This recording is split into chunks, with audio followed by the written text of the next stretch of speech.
vacuum of space, moving in an orbit between the planets Mars and Jupiter, lies a large grouping of rock and dust known as the asteroid belt. Various pieces of rock and debris occupy the orbital position that a planet should occupy at that distance from the Sun. The material may range in size from dust to huge pieces of rock several kilometers across.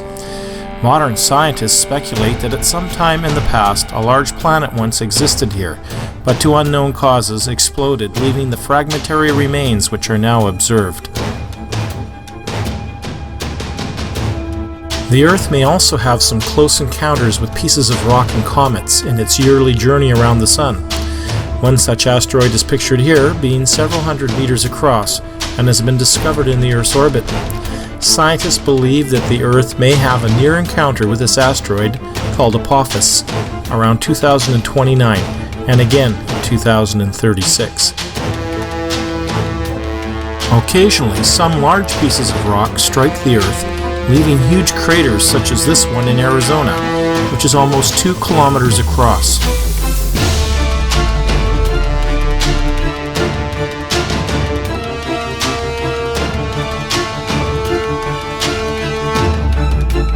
The first angel sounded his trumpet, and there came hail and fire mixed with blood, and it was hurled down on the earth.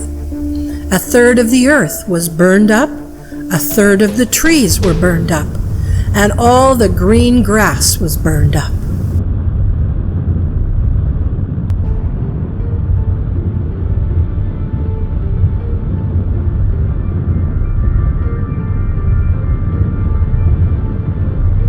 The second angel sounded his trumpet, and something like a huge mountain, all ablaze, was thrown into the sea. A third of the sea turned into blood, and a third of the living creatures in the sea died, and a third of the ships were destroyed. Often, on a dark moonless night, we might see what appears as a star falling down from the heavens and leaving a bright glowing trail in the process. These have been called falling stars or meteors. They are not really stars, but are pieces of rock and dust burning up in the Earth's atmosphere as they encounter the Earth in its orbit around the Sun.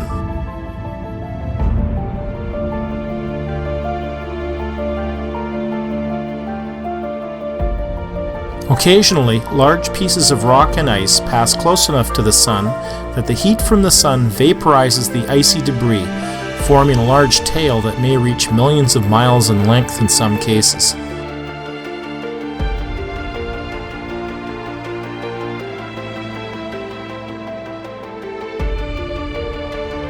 One such famous comet is Halley's Comet, which was seen from the Earth stretching ominously across the nighttime sky. Despite their spectacular appearance from the Earth, the tails of comets are not actually much of a threat to us, as the material of which they are composed is a very thin, tenuous gas. The only threat to the Earth is the part of the comet known as the nucleus, which is simply a piece of rock and ice drifting through space.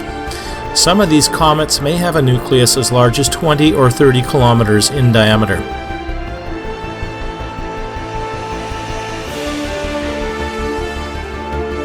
Here we see a comet as it passes through the solar system, approaching the Sun.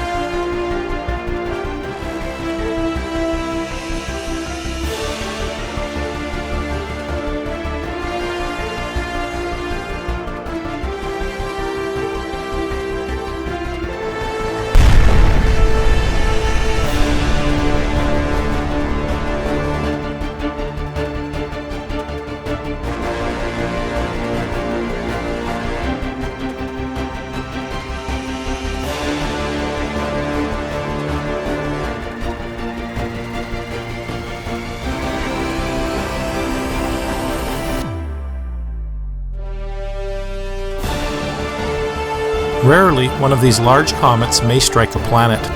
Here we see a huge comet named Shoemaker-Levy as it broke apart and plummeted into the atmosphere of Jupiter.